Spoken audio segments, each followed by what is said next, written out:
Hello and welcome to another edition of Addition.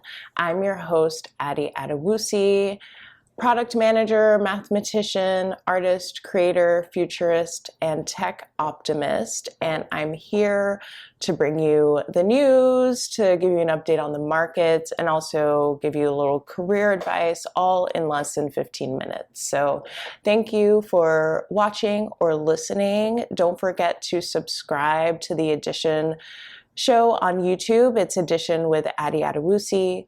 I have a Substack where I send out the podcast as well as the link to the YouTubes as soon as I set them live, and that is additionpod.substack.com. So subscribe, it's free, and you'll get all the additions straight into your email.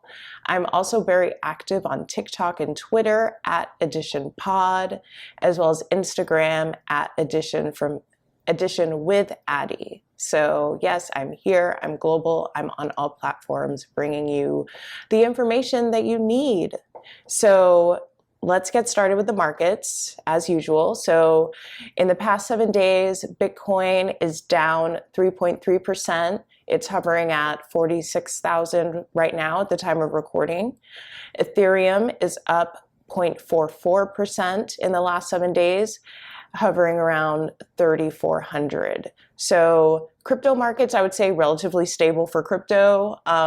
That's what people like about crypto, the volatility. There are great buying opportunities as well as great selling opportunities. But as you know, I am an investor, not a trader. So I pay attention to the prices just so I'm aware of what's going on in the market, but I'm not buying or selling based on what the market is doing.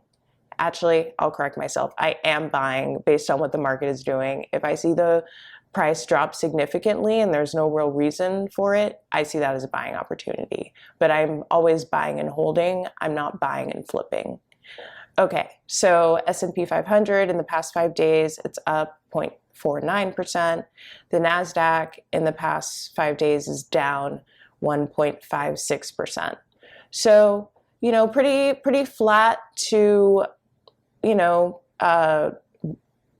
red markets, and we'll see what happens next episode because I'm sure the numbers will be very different. Okay, let's get to the hot topic in tech. So I didn't want to talk about this on the podcast, but it's at the point where I have to. So Elon Musk buys a 9.2% stake in Twitter and is now on the board of directors of Twitter. So what does this mean? If you're not active on Twitter, first of all, get active. So the tech industry, all of the influencers are very active on Twitter. So if you joined Twitter and followed your friends and didn't realize why people cared about this platform, I totally understand. That was my experience. When I got back on Twitter during the pandemic, I realized that there was a whole world of insider information going on Twitter, very public though, and a lot of it between founders, tech founders, and venture capitalists. So I stay on the pulse of what's going on in the tech industry by paying attention to Twitter. And you can follow me at Addy Adewusi or at AdditionPod. Okay, so why this is news. So Elon Musk has a huge following on Twitter. The things that he says on Twitter move markets, whether it's Tesla stock, Dogecoin, whatever. Elon Musk already has a lot of influence on Twitter. And I almost see this as a common creator issue where you build yourself up on a platform, whether it's Twitter, LinkedIn, Facebook, Instagram, but you have no control over the platform. At any moment, a platform can delete your account, can remove you, say you violated terms and conditions. And as someone who, Elon has benefited tremendously financially from having a huge Twitter following. It's almost a hedge against his platform by, being now the largest shareholder of Twitter. He now has a seat at the board, and I absolutely guarantee you he's not going to be kicked off the platform. So there are two reasons why I think, there are a few reasons why I think Elon has bought this controlling stake. So, well, not controlling stake, he is the largest shareholder. So one, I told you already about being a creator and wanting more influence over the platform. Two, we're at the point where every company now, whether they want to or not, needs to be a media company. Every product, every brand has their own social media platform, and especially in tech, every founder has a social media platform, and that platform is very important to their stock price. It's very important to how the public perceives their product.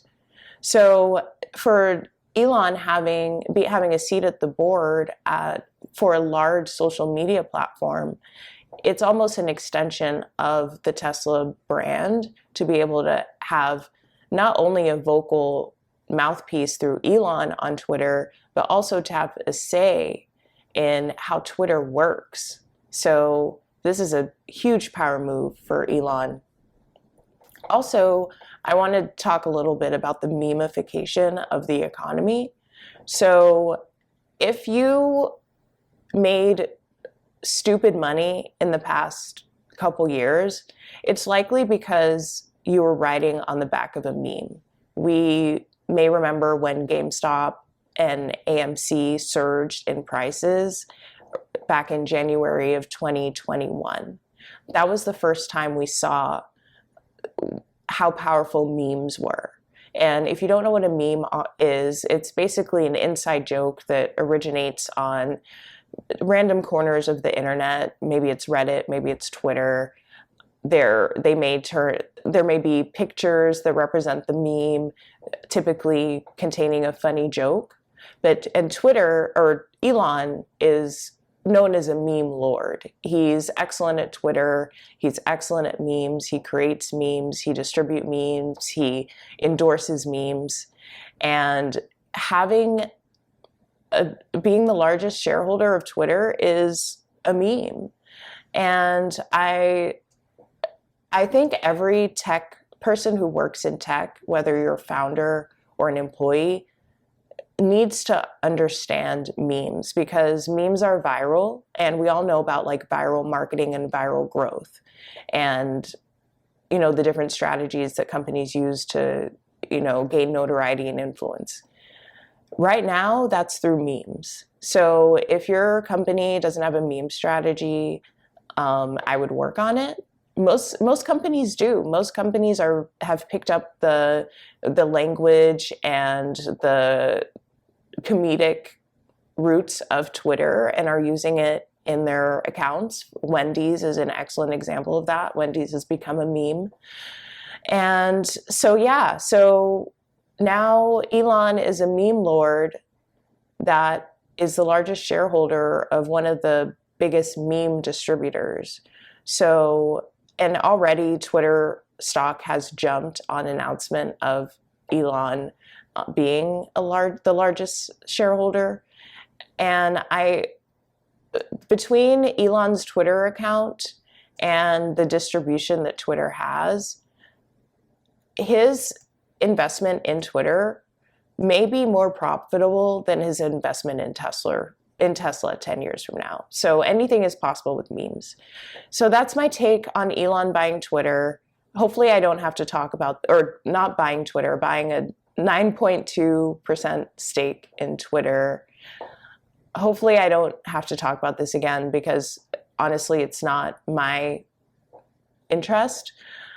Okay, so let's move on. So next, the Trezor Hack. So you may have been listening to one of my previous episodes where I was talking about getting a hardware wallet, and I was deciding between Ledger and Trezor. Well, that decision has been made for me at this point. So Trezor, while I'm sure their hardware and software is secure, they're using MailChimp to send emails, and their MailChimp got hacked. So now people have access to Trezor's MailChimp account, which means that they can send emails to Trezor's customers on behalf of Trezor. And there's a potential that they could do phishing attacks, and phishing, that's spelled with a PH. And it's a way of sending emails to people,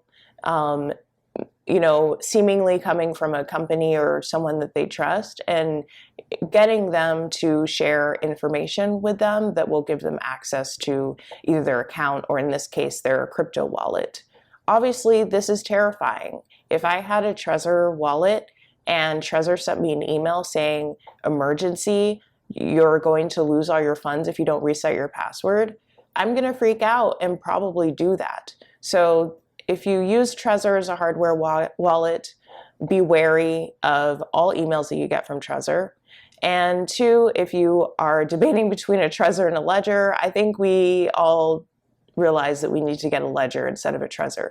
But it's also important to know, I don't know who Ledger is using or what product Ledger is using to send their emails. So this can happen to Ledger too. So one of the prerequisites of getting into crypto is understanding privacy, understanding internet attacks, cybersecurity, not necessarily how to code, but how to protect yourself from getting your information stolen or hacked.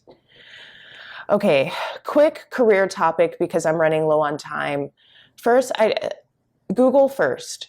So I get a lot of people reaching out to me asking either for referrals to Microsoft or resume advice or career advice, and I appreciate you guys. I'm always happy to help. If you have a question, always feel free to submit it to additionpod@gmail.com and I will answer it on the show. But what really grinds my gears is when people ask me questions that they could have Googled. So you may not realize the impact of this, because if you are, let's say you have a PhD, you have an excellent background, you're an incredibly intelligent person, but you ask me a question that you could have Googled and gotten an answer to, I'm automatically going to reduce your intelligence to book smart, and you do not know how to transfer all the intelligence you gathered in your education to the real world. So I encourage you to look at your career like a research paper. Think about all the questions that you want to answer, Google them, go down rabbit holes, go to the forums and watch the YouTube videos, because I guarantee you your answer is there. When you come to someone like me, you're asking me for something very specific. Either you're asking me about my career path, my perspective on career advice, or you want me to introduce you to someone, or you want me to give you a referral. Those are the questions you should be asking me, not things that you can answer on your own. So that's my public service announcement. And in your job too, Google first before you ask someone, because time is valuable. That's why I make this podcast really short, because I respect your time. So Google first, that's the message there. So what I'm geeked out about this week, I'm going to be starting a DAO. A DAO is an abbreviation for Decentralized Autonomous Organization. I will get into this more later, but I will be creating a DAO for Addition. It will be called the Addition DAO. So the way you will be able to get access to the DAO is only by subscribing to the Substack. So this is your heads up now, because as you know, I move quickly. Subscribe to the Substack, additionpod.substack.com, and then you'll get further information on the DAO. So until I launch a DAO, you have time. So, but there will be benefits for subscribing to the Addition Pod. Being able to be a part of the DAO is just the start. So if you're not subscribed to the Substack, I appreciate you if you're subscribed on YouTube and follow me on the social media platforms, but get on the Substack now so you can be a part of the Addition DAO. And if you want to know more about what a DAO is, Google it. All right, so have a great day and I'll see you next time.